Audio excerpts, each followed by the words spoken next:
It was probably 2008, 2009. I was probably around 20 years old.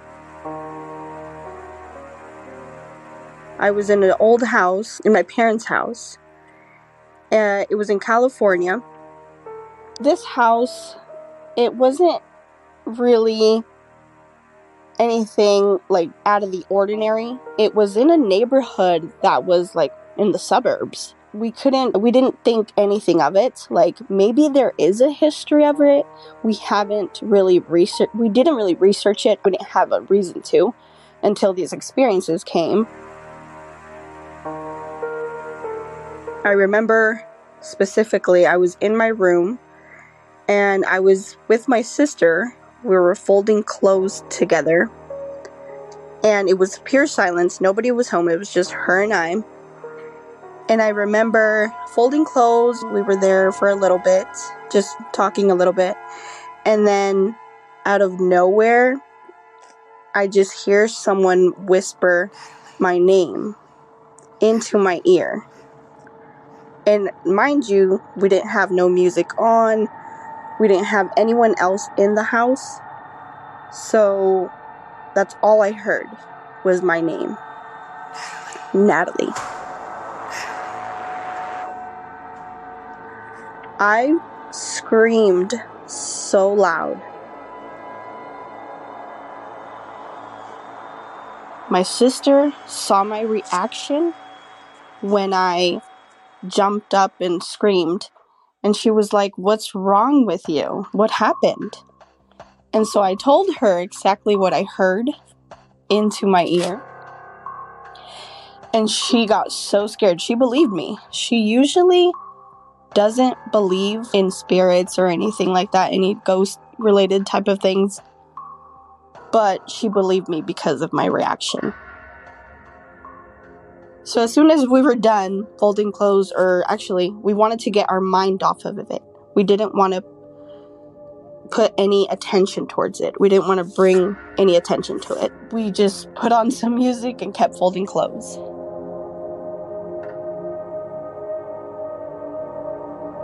Another day, in this same house, my dad felt an experience.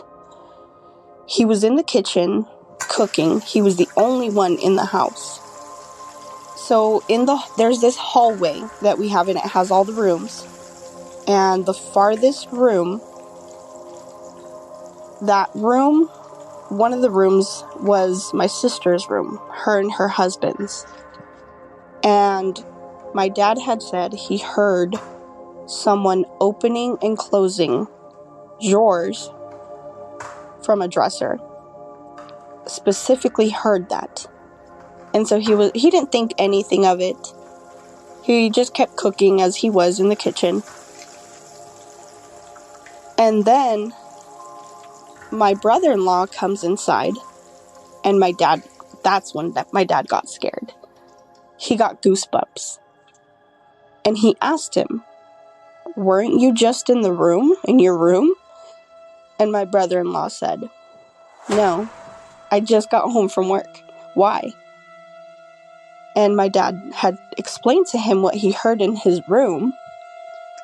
Oh my God. And my dad got chills. He was so scared. That's like probably the first time he's experienced something. He just got really scared, and he was like, "I don't know how else to explain this." He was just like, I really thought you were in the room." And my brother-in-law was like, "No, like I literally just got home from work." And my dad was just like at first he thought it was just one of us back there, but obviously he was home that day, and he was just like distraught. He was like, "Oh my gosh, like what could that have been? Like I specifically heard opening and closing from your dresser drawers back there." Honestly, we never had any suspicions about this house. We never thought anything. That's why these two experiences that we had in this house really scared us. So that's why we were a little bit caught off guard and distraught when these two things happened. Years later, we're still in the same small town in California, and we moved to a different house on Apricot Street. We call it Apricot House. So in that house, it was another ordinary house. It was in a calm neighborhood, nothing different about this neighborhood. We moved into this house, so we were living there for about 2 years. Nothing really happened the first year. So my mom one day was showering in the bathroom that we had. It was the only bathroom. I don't know if she was thinking about something. We don't know, but what we heard was a scream.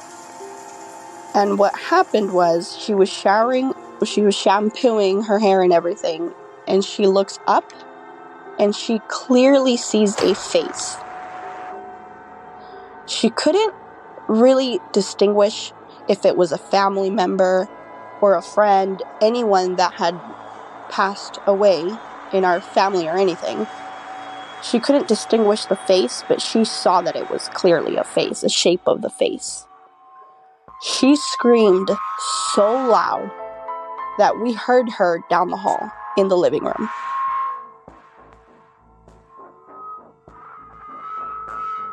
So after my mom had seen this face in the shower, we were questioning her. Of course, this is scary. Like, why are you seeing a face out of nowhere in the blue?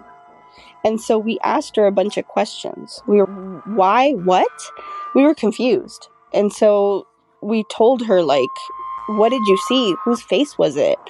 And, like, why would you see something? We were asking these questions, and then she was just like, I don't know. She was, like, freaked out. And she was like, I don't know. I was like, has there anyone in the family that you know of that I don't know of that passed away? And maybe that's the face you saw? And she was like, no, I can't think of anyone that has passed away right now unless it's a family member that has passed away a long time ago and they're revisiting or saying their goodbyes, something. That's all we can think of.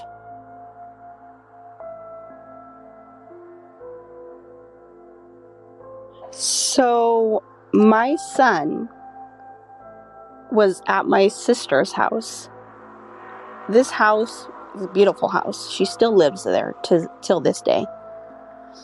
It's in a beautiful suburb neighborhood. It's a 2-story house. And my son was there visiting one day, and he was downstairs. I think he was eating or something in the kitchen. And out of nowhere, he hears a cough. And he's like, what? He was confused because who was upstairs? And he said it clearly sounded like a guy's cough, like a guy's voice. And he got, like, startled. His grandma, do you have your friend upstairs? And then my mom's, no, why? And he's like, I heard someone cough upstairs. And then I think a little later, he hears the guy's voice say his name. So then he really got scared. Because this same voice, cough, whatever that he heard, sounded like a guy's voice. So he was like, are you sure that your friend is not up there? You're just playing with me. And my mom is, no, there's no one up there. And my mom started getting creeped out.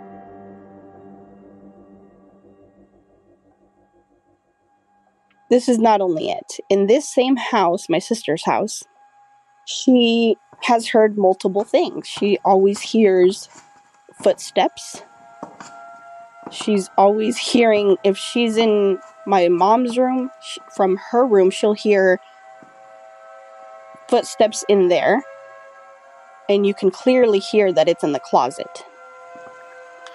It's weird because we've lived in different places, and we don't know if it's a family member that's following us, a spirit that's following us. So we're like, what's going on with all these different encounters? I honestly believe that is just a spirit that is not at peace and is possibly either attached to us and is following us. But thank God nothing has happened lately in the new houses that we live in currently. I'm not scared of being alone anymore, just because honestly, in that first house, that's the only house that I felt really scared. Because I felt the presence of, when I felt that dark presence, I can feel that there's evil in the house. I feel that there's something not right in the moment that you're in the house. Hey, see you in the next story.